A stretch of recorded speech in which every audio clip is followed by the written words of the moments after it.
The WWF Hardcore Championship, one of the most fondly remembered championship belts in wrestling history.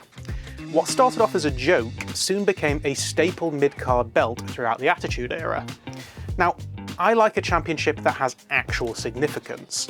The European Championship or the United States Championship, for example, although beautiful belts, never really did it for me because they existed just because. There was nothing European or American about them, that's just what they were called, but that's another video. The Hardcore Championship was initially introduced as a joke. Vince McMahon and the rest of the corporation wanted Mick Foley, or Mankind at that time, on their side, to be used as a lackey to help them eventually get the WWF Championship onto The Rock, who was about to pull the trigger on the heel turn that would save his career. To do that, they treated Mick to makeovers, manicures, pedicures, and even gave him a special gift, the newly created WWF Hardcore Championship. Mankind was eventually turned on at Survivor Series and then used to push The Rock as a credible heel, as up until this point he was still fairly new and had come into the business as the babiest of babyfaces imaginable. The idea was to make it look like Mankind was getting an easy route to winning Survivor Series and have a run with the WWF Championship, but then in a big swerve it was handed to The Rock, who became the corporate champion. The story then moved on to the burial of Mankind in matches like the infamous I Quit match, in which he received more unprotected headshots than anyone should receive in a whole career, never mind one match. That one was one of the clearest examples of Mick cementing himself as the guy that could truly make a heel. Now realistically, the Hardcore Championship could have been swiftly written off TV, as it didn't need to be anything more than just a short-lived gimmick. When Mankind was betrayed and it was revealed that he was just being used as a pawn to help clear the way for The Rock's title reign, all that was required was a final humiliation from the corporation. Mankind was to lose his Hardcore Championship in a ladder match against the Big Boss Man, and that could have been it. I mean, the concept of defending the title in a hardcore match wasn't even a thing at that point. Mankind's pride and joy was taken from him, and it could have just disappeared. But at some point it took on its own identity. Big Boss Man dropped the belt to Road Dogg, with a little help from Mankind, and it became the newest mid-card belt, but one that actually had a stipulation to it, rather than just existing to exist. It was the Hardcore Championship, so it was defended in hardcore matches. That is, no disqualification, falls count anywhere. In fact, Road Dogg was even a pretty good hardcore champion, even beginning his reign by stating that the belt truly belonged to Mankind, but he didn't have the authority to give him a rematch. So he got Mick's blessing and off it went. Actually, Mick Foley never even won the belt with any of his personas. He was only ever gifted it, either as Mankind or himself. But the belt took on a new level of popularity with Crash Holly. Crash's shtick was that he was a little guy that thought he was a super heavyweight. So when he won the belt, to show how confident he was that he was going to be a dominant champion, he pledged to defend the title 24/7. In other words, anyone could pin him anywhere. Male or female, you didn't even need to be a wrestler, all you needed was a referee. This was brilliant because it gave mid-carders like the Mean Street Posse some good TV time, as they could have a short segment on air in which they try to beat Crash, only for Crash to make an elaborate escape, and then you move on to the next match on the card. JR even dubbed Crash the Houdini of Hardcore. It brings back so many good memories, and it's the basis for what is now the WWE 24/7 Championship, which in itself is technically no disqualification, falls count anywhere.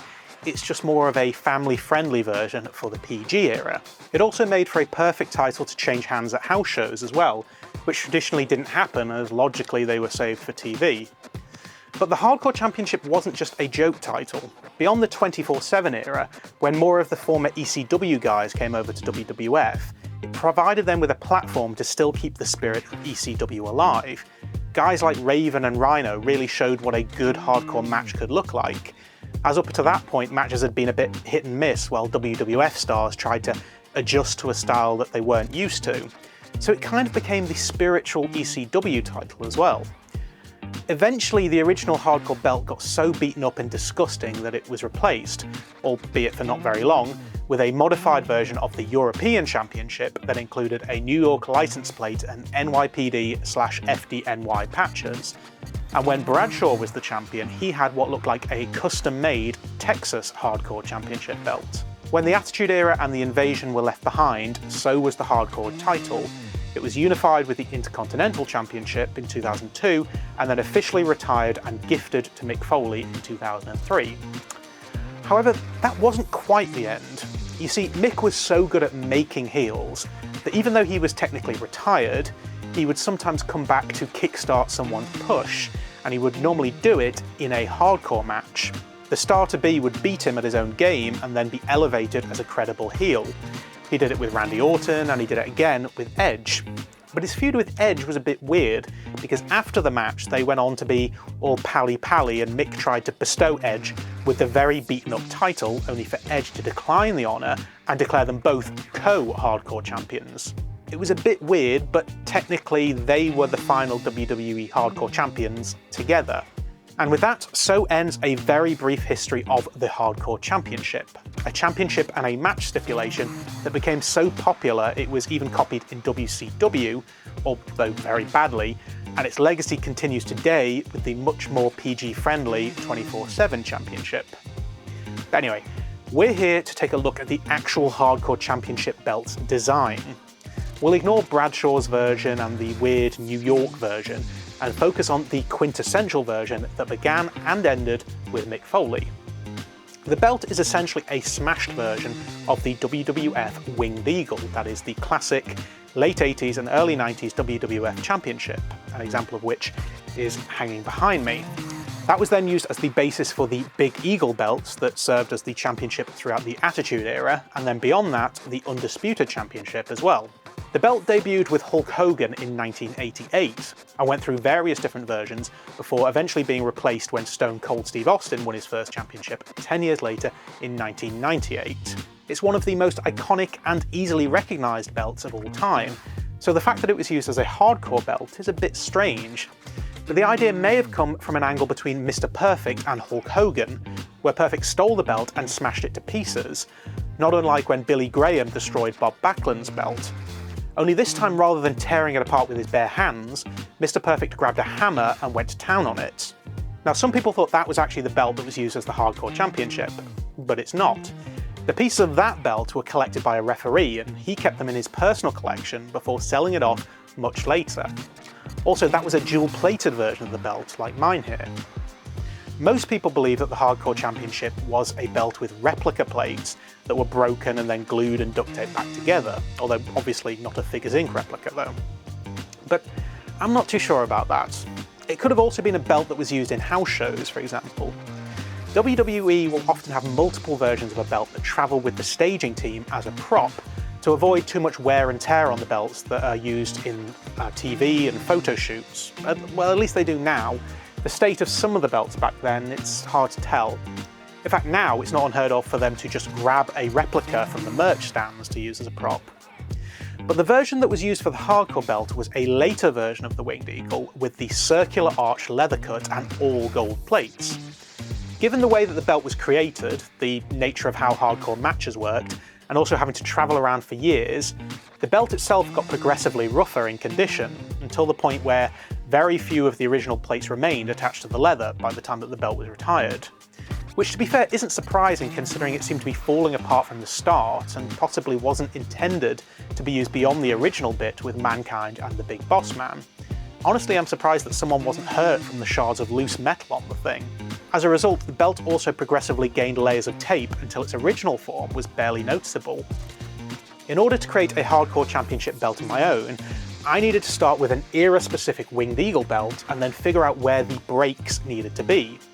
In reality, these aren't really breaks on the finished article because they are more precision cuts, as obviously I didn't want it to be made of lethal shards of metal. In order to create the design from scratch, I started with the original Figures Inc. Hardcore Championship replica. I found a couple of versions of the replica on the American eBay and layered it over pictures of my WWF Winged Eagle to create a mask.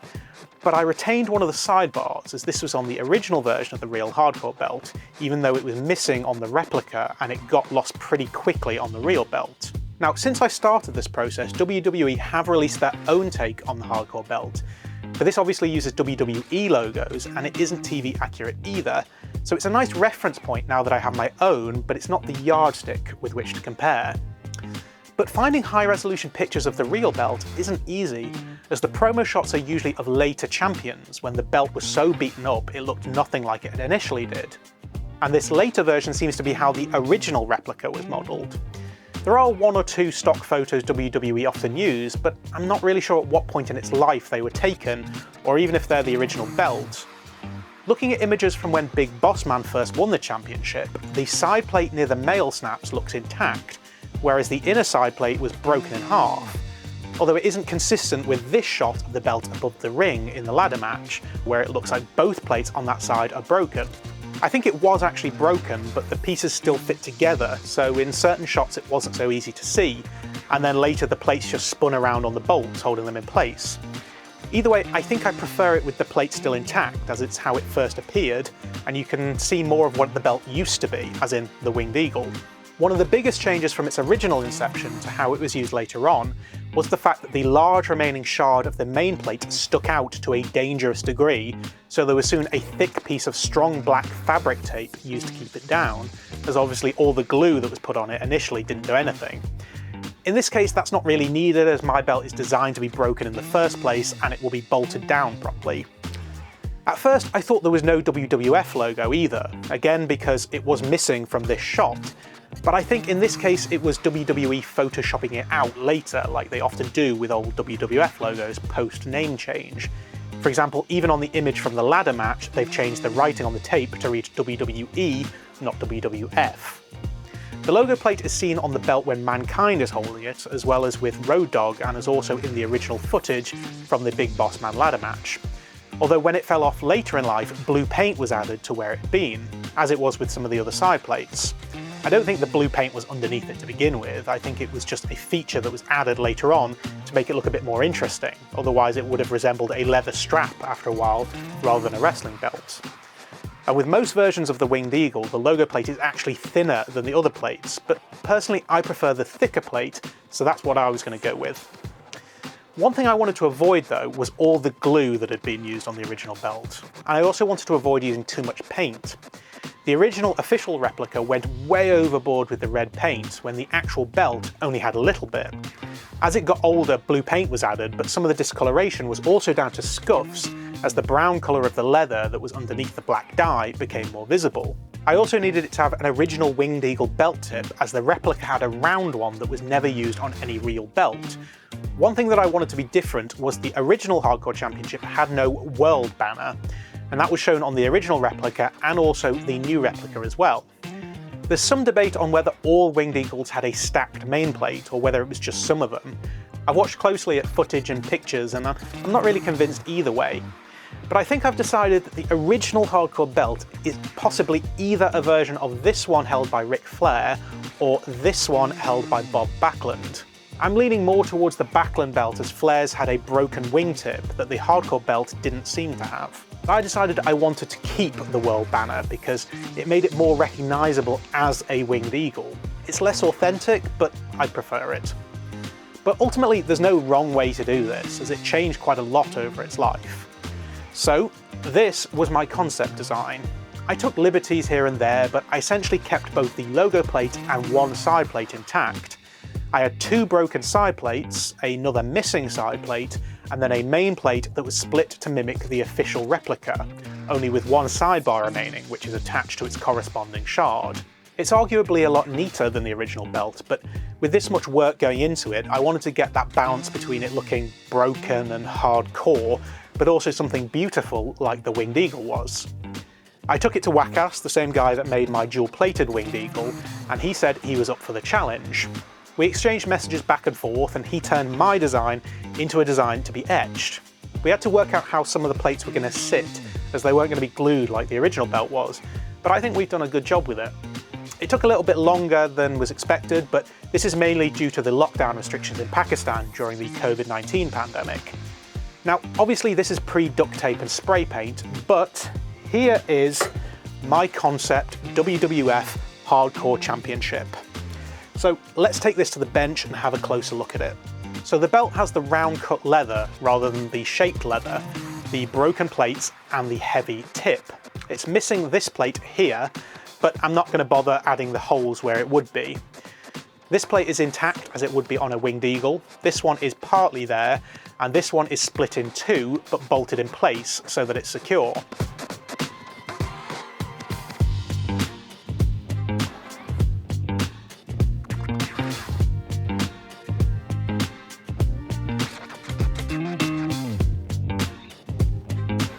It has everything it needs except some hardcore decoration. Now this I wanted to do myself as it's going to be hard to gauge how it's going to look without testing it first. So before I spray it, I've done some tests on a Fandu strap. This is a spare one as the plates have now been added to a Paul Martin leather belt, and I think I found a good balance. I originally used Duck brand tape, but this wasn't strong enough, so I swapped to Gorilla brand tape, and this was much better. So here's how I got on. Less is more with this. The original replica went way overboard with the red. The belt was originally sprayed red with small bits of light blue, but the red went kind of brown over time and you couldn't see much of it. So I went with more of a maroon colour. I tried a couple of paints, but a few of them were too red, although I managed to find one that came out of the can red, but went darker as it dried. As the original belt got more and more beaten up, they started spraying where the plates used to be with turquoise paint. In trying to colour match this, it's actually more of a light blue than I remember. As I mentioned, technically speaking, there should also be holes where the posts for the plates would have been, but I don't really want to add those on mine. When it comes to the duct tape, it looks like the original actually used tape to keep the sidebar on, whereas this one is a bit more secure as it's bolted on. So here we go, my finished custom WWF Hardcore Championship belt. As I say, there's no real wrong way to do this, but as a huge fan of the Hardcore Championship, this was a real labour of love for me, and I'm really happy with the way that it turned out. I feel like it's got the right balance between the grittiness of the original belt and the beautiful Winged Eagle that it's based on, and I'm happy to have this on display in my studio. Anyway guys, thank you for watching this video. Make sure you like and subscribe and tell me your favourite Hardcore Championship memories in the comment section below. And I will see you all next time.